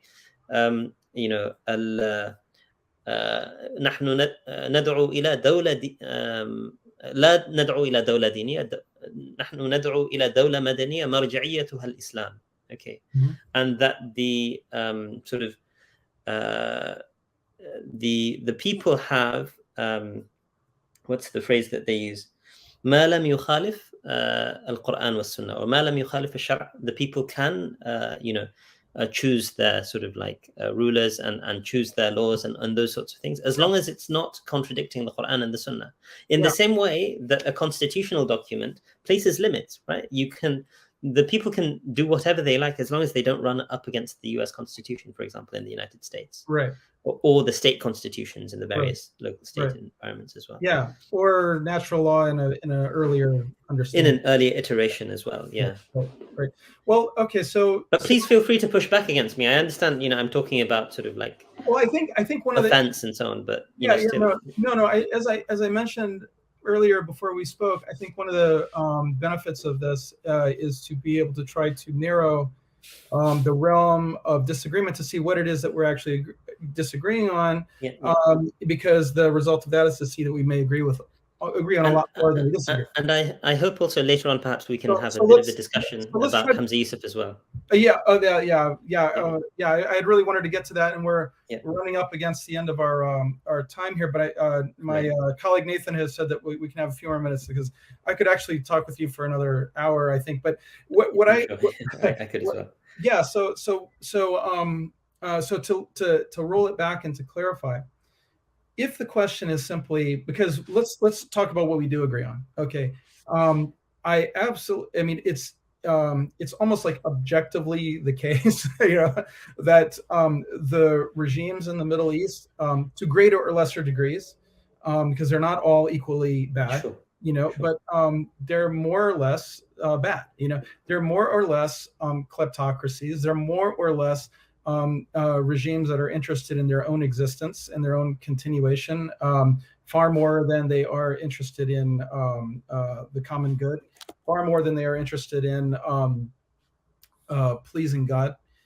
And so the consequence of such regimes, I mean, some of them are less capable of doing damage than others. Some of them are less interested than harming people than others, but none of them are seem particularly interested in achieving the aims of what governance is supposed to be for, And so this is a problem. I think, I mean, but the aims of what governance is supposed to be for is also, of course, a matter of considerable discussion and debate. No doubt, but by unanimous consent, unanimous agreement, they get it wrong. It's preservation. Yeah, it's supposed to be preservation of religion, preservation of life, property, and so on. Right. So these regimes are by and large interested in the preservation of themselves at the expense of those things, and that is pretty clear, at the expense of justice. So the question is really, what do we do? What can be done, in order to address this situation in a way that doesn't make it worse, and in a way that doesn't be anger, which is related, which doesn't anger our Creator, and which doesn't violate the norms and that we're as Muslims are supposed to be following. And so that's really what it boils down to. And so, by the way, this is why I completely reject the notion that I as a American or American convert or whatever, or white person, or whatever, I'm not allowed to have any opinion, because actually, what we're talking about is Islamic civilization, and I'm not. I mean, the entity of being American, or the notion of being American, has its meanings, but it does not negate that I am part of the Ummah. It does not negate that I have an interest in the revival and preservation of Islamic civilization, and the Ummah itself. I sympathize with that perspective, certainly, as I kind of alluded to earlier, but I would just say that there is something which, so, in a sense, you can talk about, from a fiqh perspective, you can talk about sort of the bare minimum, what is yajuz, and you can also talk about istihbab, in a sense, what would be recommended. And I think the tonality side of things, especially, and this is something which I tried to convey in my sort of response. And hopefully you can have a look at my response to Shah Abdul Hakim Murad's Tim Winter's book, Traveling Home. That, in a sense, if I am coming from a place where my interlocutors may actually, however wrongly this may be construed, conceive of me as somehow, participating in a discourse of dispossession that has been intimately associated, for example, with the United States, or, in my case, with Britain, or something like that. I should be alive to that, and I shouldn't simply disregard that because I have this, deep commitment to my right to be able to say whatever I like, part of which is a consequence of the fact that, we may be conferred certain advantages over members of the global south for all sorts of reasons by being in these parts of the world. I understand you, in your personal experience, in your personal journey, have struggled a lot as well, and faced a lot of disadvantage because of your religious commitments as well. So, you know, in a sense, you didn't enjoy the quote unquote white privilege. Yeah. That yeah. Didn't So help me out much. sorry, I said it didn't help me out much. it didn't help you out much, and so yeah, I mean, but I just think that it's still worth not being entirely dismissive of that, while at the same time not shying away from the fact that, look, you know, you have you know, views that you can engage interlocutors with, you know, recognizing our different positionalities, shall we say. Well, and okay, so let's. I actually don't think that. I think it's way less interesting for our conversation to be about like me and you.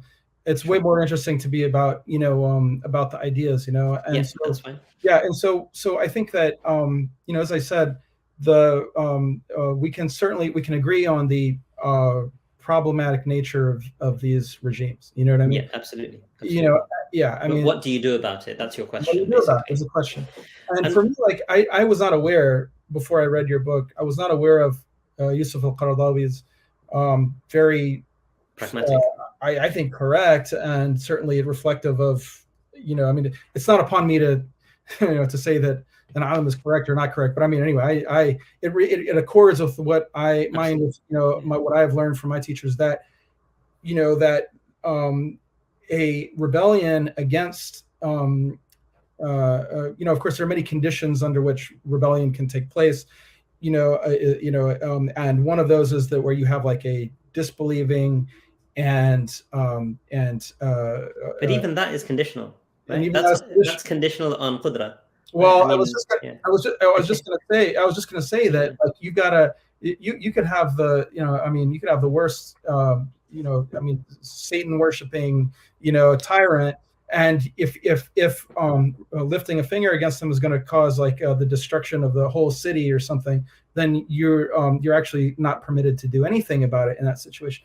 So so I liked, it was beneficial for me to read that Qaradawi actually agreed with that analysis, because actually I don't really find anything to disagree with him on any of that, other than, and again, with that qualification that it's not, you know, my place to disagree. What all I mean to say is that what happens is that when you get into, well, what we need to do is we need to rebel peacefully, and you make the point. That's a contradiction in terms, right? I mean, what does rebel mean in the English language, right? Well, yeah, but also not only that, to engage in armed insurrection. Okay, now you make the point as well that many, let's say, like many people who were against the protests and against the Arab revolutions were conflating violent insurrection or khuruj with, you know, with protests, peaceful protests. Peaceful protests. And Sheikh al-Qaradawi repeatedly admonished and encouraged people to be peaceful, but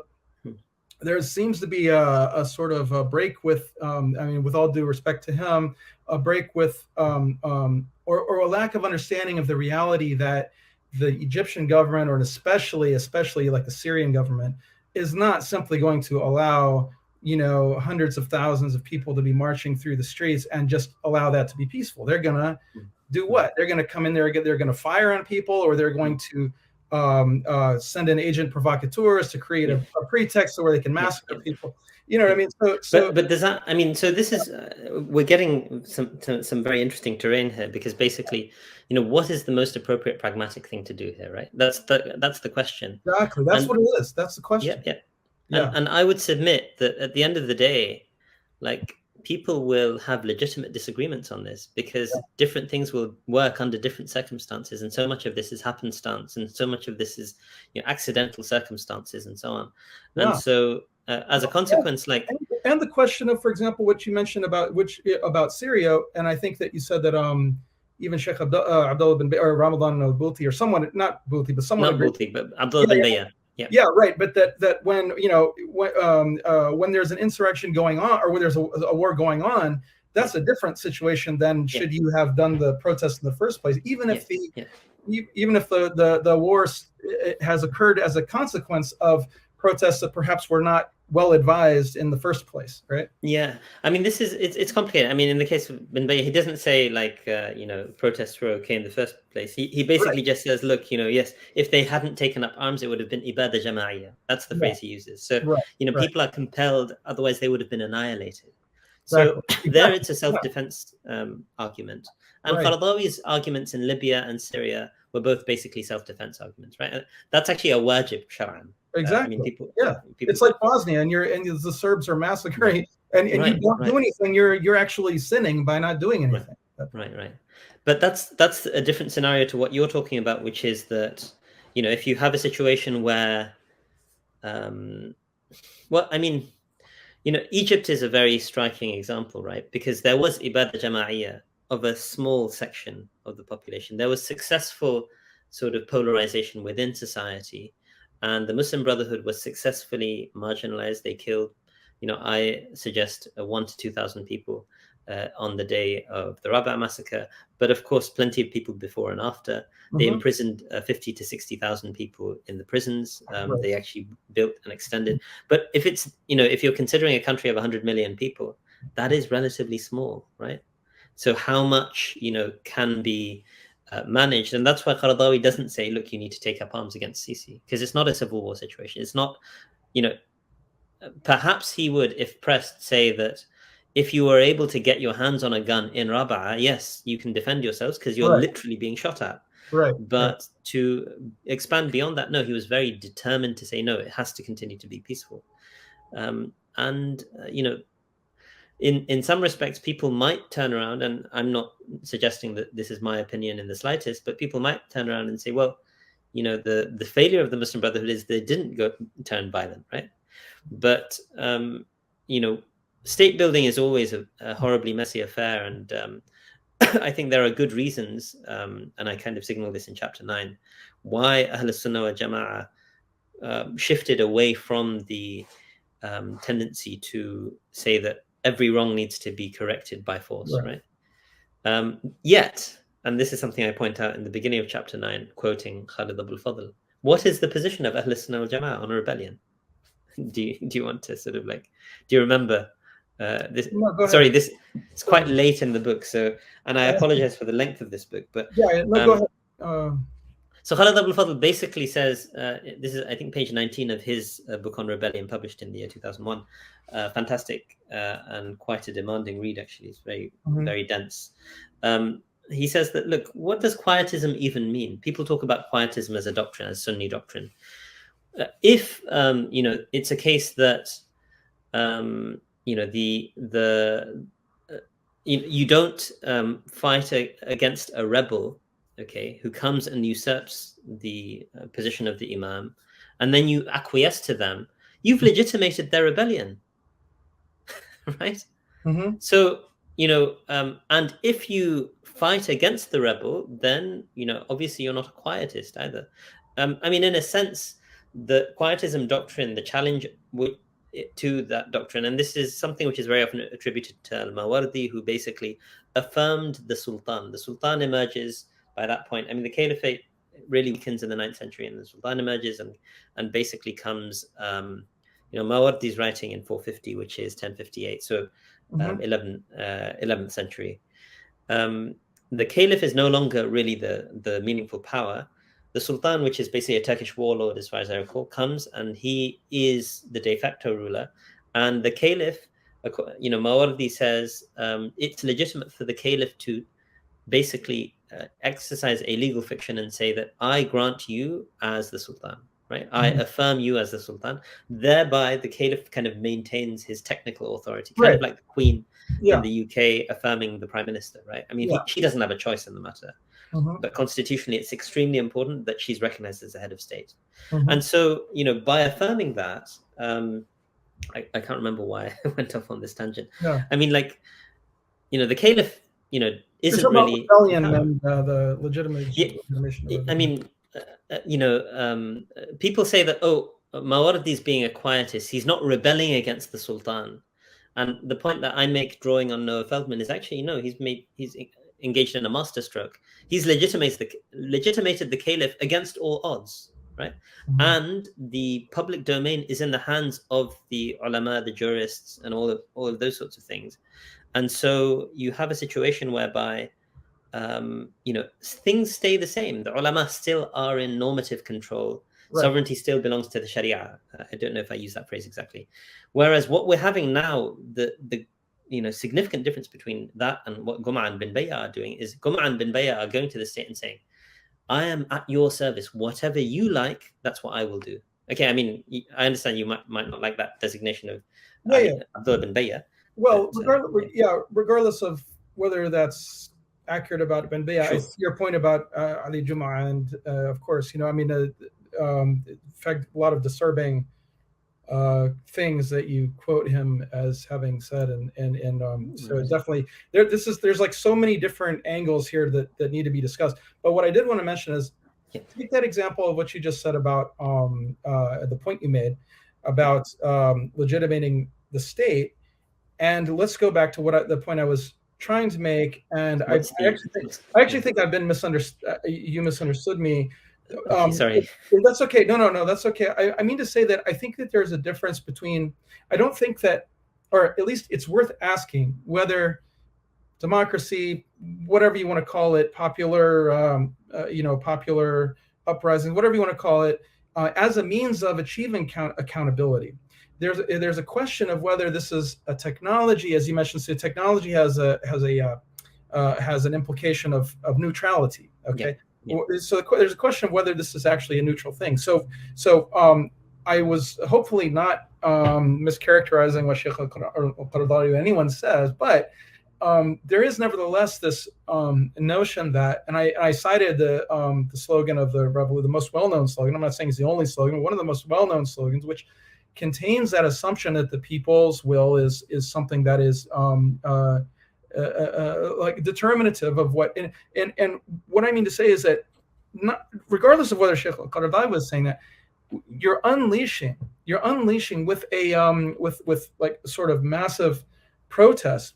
You're unleashing of chaotic forces that do not, especially in our time and era of where people are ignorant of the religion, or they may be influenced and pulled different directions by different ideologies and so on. They're not all on the same page when it comes to who is that God is divine over the state, and over the individual, for that matter. You know what I'm saying? So in other words, one appears to be locating legitimacy. What do you think about the UAE doing exactly the same thing, unleashing those forces? It's terrible. It's terrible. You know what I mean? Well, look. In Egypt and Tunisia, for example, yeah. No, I mean that's exactly I think that's the problem. I mean, the problem is that when you have you don't have everyone on the same page in terms of what are the principles of this movement to. And what do you think of the fact that before this, so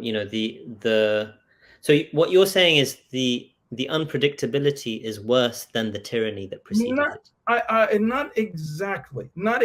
Okay, so I do think that unpredictability is a major issue, and I think that even Sheikh al-Qaradawi, at least from what I read, acknowledges that there's an element of that has to be factored in. Okay, yeah. So it's not just the unpredictability of revolutions, and that's, I mean, it's demonstrably true that revolutions are unpredictable. Okay, it's not just that, right?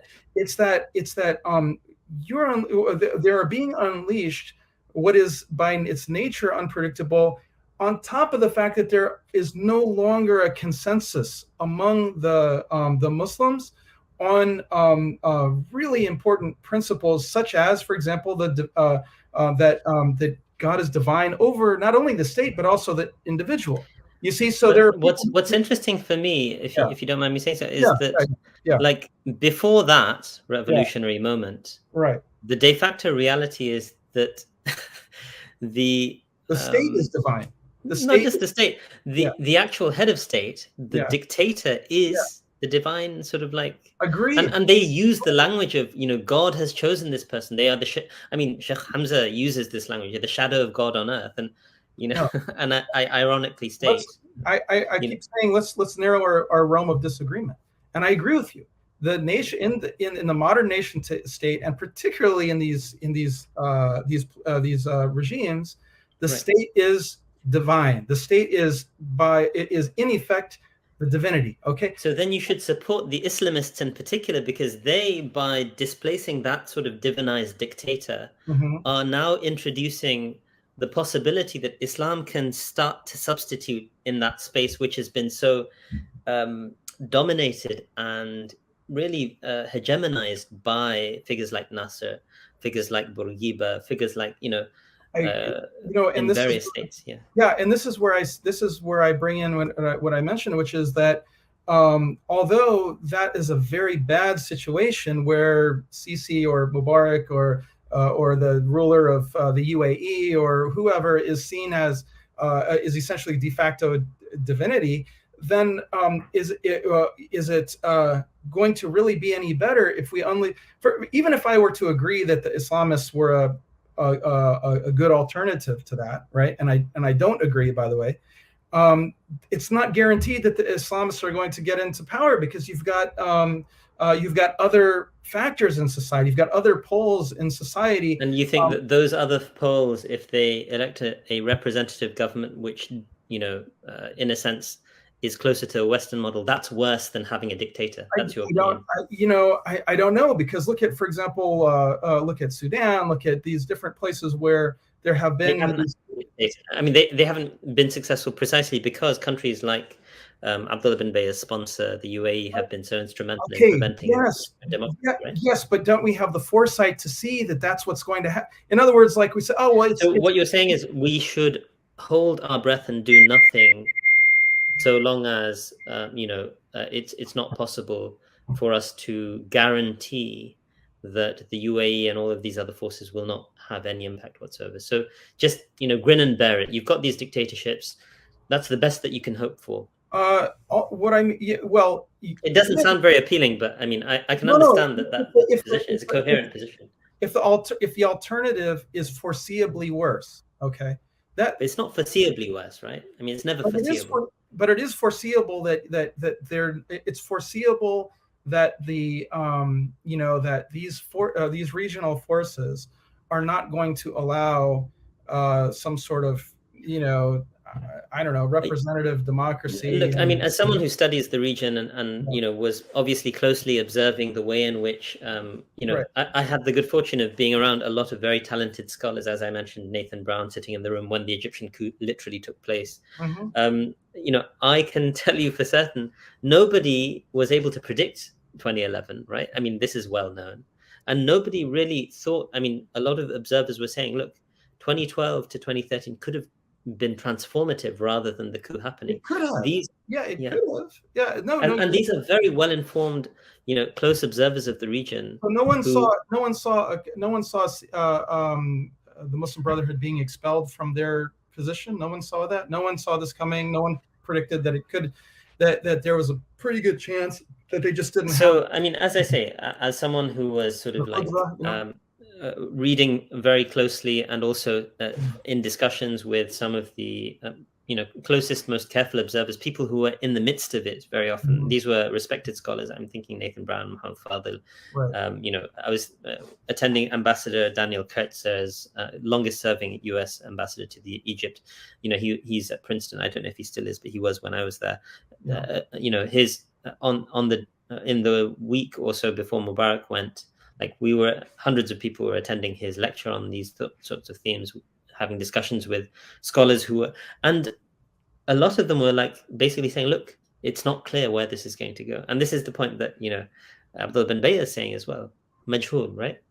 And what you're saying is, look, couldn't you have predicted that things would have become a lot worse? Hindsight is 2020, right? Yes, I mean, this is what Ibn Khaldun says, and I quote this possibly in a footnote. So that Ibn Khaldun says that the problem with the rebellion doctrine is that the ulama always took it as a license to engage in rebellion, right? The Islamic rebellion doctrine because and his critique, and I quote Michael Cook on this, is that It's not that they were committing a sin in engaging in that sort of rebellion, but they were doing it imprudently. They were doing it when they didn't have the resources to succeed. And so, my answer to you in this particular Mhm. instance is, look, I can understand that it looks really bad after the fact. And, I have, you know, I, I have friends and indeed relatives in other parts of the world who've died in prison because they have Islamist connections or something along those lines, right? And I don't take this stuff lightly, right? But at the same time, I live with kana sallallahu alaihi wasallam yu'jibuhu al-fa'lu al-hasan, right? And that can be interpreted in various ways. That the Prophet sallallahu alaihi wasallam used to having a positive, optimistic look upon life, you could say. I mean, being positive in his orientation. And for me, it's like, wait, if there is an opportunity, then this is something which we should reflect on whether it should be taken. And if, we don't really know which way it's going to go, but there is hope, let's look for the hope. At the end of the day, the terrible consequences that have resulted were not really possible without the forces of the UAE and so on, which Right, right. who backed, the scholars, unfortunately, as well. Well, not only Um, UAE, but also Saudi Iraq, Arabia, Saudi Arabia, Iran, right, ISIS. right. The sum like the summary or the conclusion of the Arab Spring and the Arab revolutions, unfortunately, and this is not, this is Have you not. read David Kirkpatrick's book on this, incidentally? No, but I just Definitely read his book because it will give you a different perspective, because well, it just shows you the amount of contingency built into these things. He was having conversations with sort of the US ambassador. A lot of stuff in Washington was the deciding factor on whether Rabaa happens or not. well, this is one of the yeah, but this is okay. Point taken, and I'll look at that. But if you look at, for example, Iraq, and one of the major arguments against invading Iraq is, you're pulling a lid off a situation, and you're the de-Baathification. Now you've like loosed a But lot of. Iraq is a very different story to, I mean, so Iraq again, is very different, but Iraq is very different. But then you have uh, قياس مع الفارق, as they say in usul fiqh. their invasion into their incursions into Syria and taking over. You know what I'm saying? I mean, like these are all related things that are happening. Yeah, I know, but that's why you need informed judgment about these things, right? I mean, you're sort of like lumping together a lot of very disparate phenomena, and what I would encourage people to do is to sort of No, because either develop expertise in the area or consult those who have expertise in the area and no, see no, what they think. no, because I'm discussing how beyond Egypt and beyond Iraq, I'm talking about, for example, in Syria, where the one can have been at that time saying, all right, well, we have to join this fight, or else we're all going to be massacred. You know what I'm saying? But if it had people, realize that Assad is a psychopathic, maniac, Right. and not only that, but there are other psychopaths, in the name of Islam, who will, you know what I'm saying, who are willing to massacre people in the name of their vision. Sure, So what sure. I mean to say is that it seems to me, and we're wrapping up now. It seems to me that what it boils down to is, for many people, and I'm not talking about someone like Ali Jum'a, who makes frankly very evil statements, and I'm talking about reasonable people can disagree and say that the question is, what is to be done about this terrible state of stagnation, political stagnation in the Muslim world, and the Middle East, and that some people will come down on the side of, okay, we need to have a hopeful, optimistic point of view, and launch some sort of, and even uniting with people who are totally diametrically opposed to our Islamic viewpoint, with the hopes that there's going to be something better that will come about as a result of hopefully displacing these regimes. And on the other hand, those who say, I see your point. However, I fear that the potential, and perhaps I'm being pessimistic, or perhaps I'm being I'm misunderstanding the amount of power we have or whatever to affect change. But I fear that the results are going to be worse, and that for now we have to bide our time and do all that we can do, which right now is to make sure I'm praying Fajr on time, make sure my family is believing, and so on until such time that Allah makes a way out for us, which is not simply. That's an absolutely reasonable sort of point of disagreement. I mean, reasonable people can disagree. What I'd say is that, and to bring it back to sort of like Hamza Yusuf and Abdullah bin Bayya, their sort of like position, of course, is the position of unreasonable people, right? They're not saying that, look, we're going to bide our time. They're actively going and supporting the UAE, which is the most ambitious state in the region. I know from sort of. My impression is, at least, Sheikh Hamza is doing this because Sheikh Abdullah bin Bayya is doing it, and he's his teacher, and I can, see a logic to that, even though I disagree with it. Abdullah bin Bayya is a thoroughly informed sort of like scholar and politician with a long, illustrious career. He knows. I mean, I struggle to think that he doesn't know what he's doing. He's, tied his fortunes to the UAE, and I'm sure it's doing him a lot of favors in many respects. But that's something which reasonable people cannot agree is a reasonable approach, in my view. Well, there's so much here that we left discussed. For example, that subject, the subject of what do you do, when your favorite alim is doing something that you disagree with, on other, ethically and so on. I hope that we've managed to come back around and to some extent narrow the range of disagreement. While we have to have another session at some point. Perhaps you can drop into my sort of like YouTube channel at some point. I would love to. That'd be awesome. All right. And so we're going to wrap it up here. Thank you so much for having me. I really appreciate it. Thank you so much, Dr. al-Azami. Hang out for a little bit, and when we no worries. Here. And thank you, everyone, for listening. We hope this was an interesting discussion for everyone. And, thank you, RFI, for hosting us. I mean, it's really been a pleasure. Thank you. Thank you. Okay. Sallallahu ala nabiyyina Muhammad. Assalamu alaikum wa rahmatullah. Assalamu alaikum. Thank